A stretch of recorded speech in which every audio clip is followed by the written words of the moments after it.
नमस्कार सर्वांना, good morning. आजच्या नवीन दिवसाच्या सगळ्यांना खूप साऱ्या शुभेच्छा आणि आपल्या नवीन ब्लॉगमध्ये सगळ्यांचं पुन्हा एकदा स्वागत आहे. तर बघू शकता आमची सकाळ अशी असते, रोज यांना तयार करायचं, पाठवायचं, गाडीवाला येऊन उभा राहतो, नंतर यांचं शूज घालणं, बॅग पॅक करणं, असं सगळं चालू असतं. रोजची पळापळ अशीच असते बरं का. आणि थंडी खूप आहे, मुलांना वाटं लावलं आणि आता माझी घरातली ड्युटी चालू झालेली आहे. एक गोष्ट खरं खरं सांगा, रोज सकाळी सकाळी उठल्यावर थंडीमध्ये आईची आठवण येते की नाही? येते की नाही? म्हणजे बायकांना येत असेल, लेडीजला स्पेशली. कारण लहानपणी आपण सकाळी उठायचो नाही, थंडी वाजायची आणि आई बिचारी उठून थंडीत सगळं काम करायची. तसंच आता आपल्याला काम करावं लागते, म्हणजे मला करावं लागते तसंच. जसं माझी आई उठून करायची ना, तसं मला आता थंडीमध्ये लेकरांसाठी करावं लागतं, सकाळी उठून टिफिन वगैरे. तर मला पण आईची आठवण येते की आई पण माझी असंच करायची, आता मला पण असंच करावं लागतंय म्हणून असं वाटतं. आणि स्वेटर घालून तर अजिबात काम सुधरत नाही. म्हणजे मला तरी असं काढून टाकलं की फटाफट काम होऊन जाते, हे घातलं की काही कामच होतच नाही लवकर पटापटा. म्हणून पण थंडी पण इलाज नाही आता. आणि आज जरा जास्त थंडी अंकलेश्वरला. तसं तर स्वेटर बिटर आम्ही घालतच नाही, एवढी थंडी नव्हतीच. म्हणजे कधी कुठं बाहेर गेलं तर स्वेटरची गरज पडते, नाही तर स्वेटरची गरज नाही पडत घरातल्या घरात तरी. एवढी जास्त थंडी यावर्षी तरी अजून नाहीये. आणि असली तरी एखादा महिनाच असते अंकलेश्वरमध्ये, काही फार जास्त थंडी राहत नाही.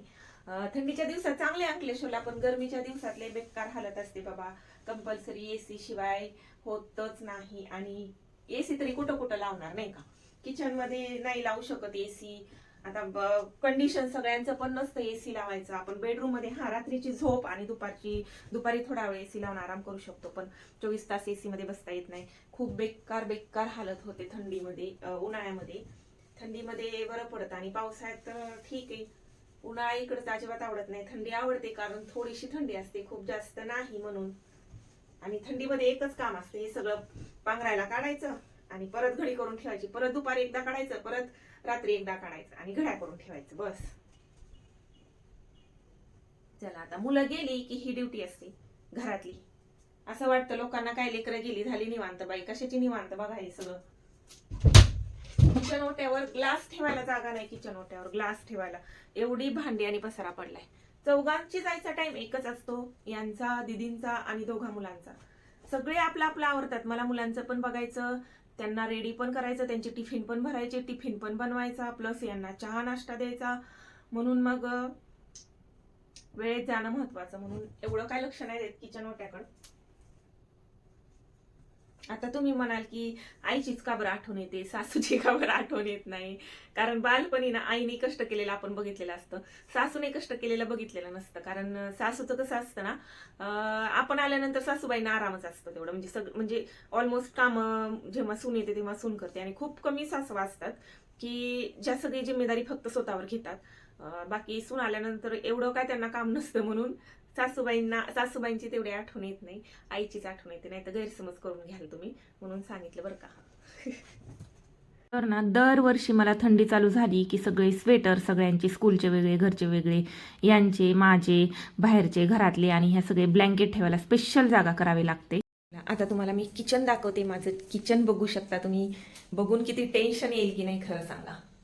बघणाऱ्याला काय नाही वाटणार लोकांना, पण करणाऱ्याला टेन्शन येईल. रात्रीची भांडी लावायची बाकी आहेत, ओली होती म्हणून लावली नव्हती. इथं चपात्या लाटून पडलेले सगळं, तिकडं चहा बनवलेला होता, इकडं गिलोड्याची भाजी बनवली. वाटाणे, गिलोडा आणि बटाटा असं टाकून भाजी बनवलेली. आणि हा एवढा मोठा पसारा. आता आवरते फटाफट, नंतर चहा बनवते, चहा पिते. तर खूप मोठं घर असणं सगळ्यांचं, म्हणजे खूप लोकांचं स्वप्न असतं. मलाही वाटायचं, मलाही छान वाटायचं मोठं घर अगोदर. पण नंतर सगळी जिम्मेदारी बोकांडी पडली ना, मग मात्र आता पश्चाताप होते. खूप मोठं घर असलं ना, म्हणजे माझं घर तर तुम्हाला सांगू का, सगळ्यांना बघितल्या क्षणी, म्हणजे पहिल्यांदा जो कोणी येतं ना त्यांना खूप आवडतं, सगळ्यांनाच आवडतं. पण ना ते घर जेव्हा स्वच्छ असतं आणि एकदम टिपटॉप व्यवस्थित ठेवलेलं असतं ना, तेव्हाच ते सगळ्यांना आवडतं.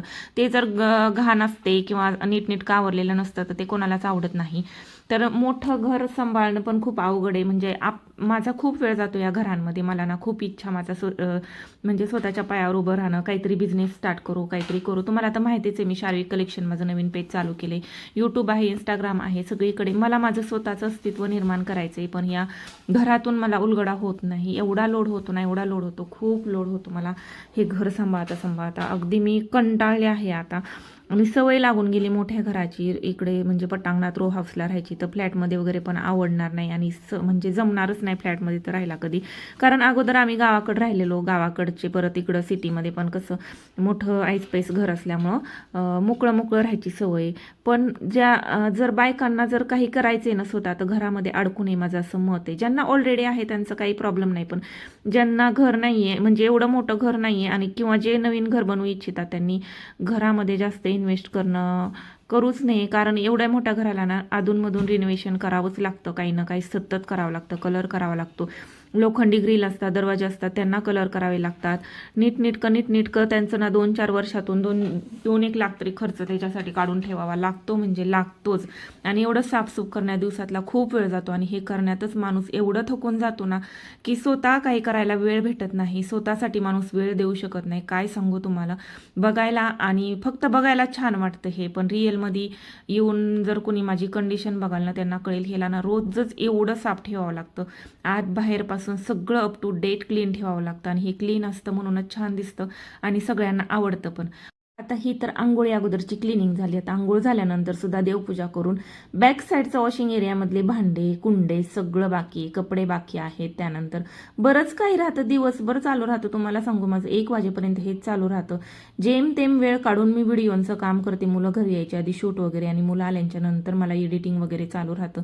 तर असं माझं बिझी शेड्यूल आहे. आणि मला एक सांगावंसं वाटतं, जर का तुम्हाला स्वतःची प्रगती करायची असेल तर खूप मोठं घर कधीच नका बनवू. आता खालचं सगळं आवरून झालं, आंघोळ पण झाली. तुम्हाला वरचं कंडिशन दाखवते कसे. आणि खालचंच रोजचं रोज खालचंच करू शकतं माणूस, रोजच्या रोज वरचं आणि खालचं सगळं नाही करू शकत. येता जाता झाडून घेणं हे असतं माझं, येता जाता आवरणं असं असतं. रोजच्या रोज सगळं होत नाही. आणि बघू शकता तुम्ही, दीदींनी कपडे चेंज केलेली कशी टाकलेत मशीनवर. मोठे पण असंच करतात, छोटे पण असंच करतात. आवरायचं किती, मी एकटीने नाही करू शकत सगळ्या गोष्टी, एकटा माणूस मॅनेज. बघू शकता त्या दिवशी बनवून आणलेल्या नवीन गाद्या तशाच पडलेल्या तिथं. याला कवर बनवून घ्यायचं आहे मला. तर पप्पा येतात तेव्हा ही रूमचा यूज होतो. आणि इथलं जे कम्प्युटर आहे PC ते मला काढून टाकायचे, म्हणजे या गाद्या तिथं बसतील. हिला कवर बनवून ठेवायच्यात. कवर लावलं म्हणजे मग धूळ वगैरे बसणार नाही त्याच्यावरती, असं आहे. आणि गॅलरी तर तुम्हाला खोलून दाखवतच नाही मी, काय सांगू, एवढी धूळ असते ना तिथं, मला धुवूनच काढावं लागतं. खूप धूळ आहे, बाहेर नाही दाखवत, बंद करते आपलं. चला मग आजच्या व्लॉगमध्ये एवढंच, भेटूयात पुढच्या व्लॉगमध्ये. तोपर्यंत बाय.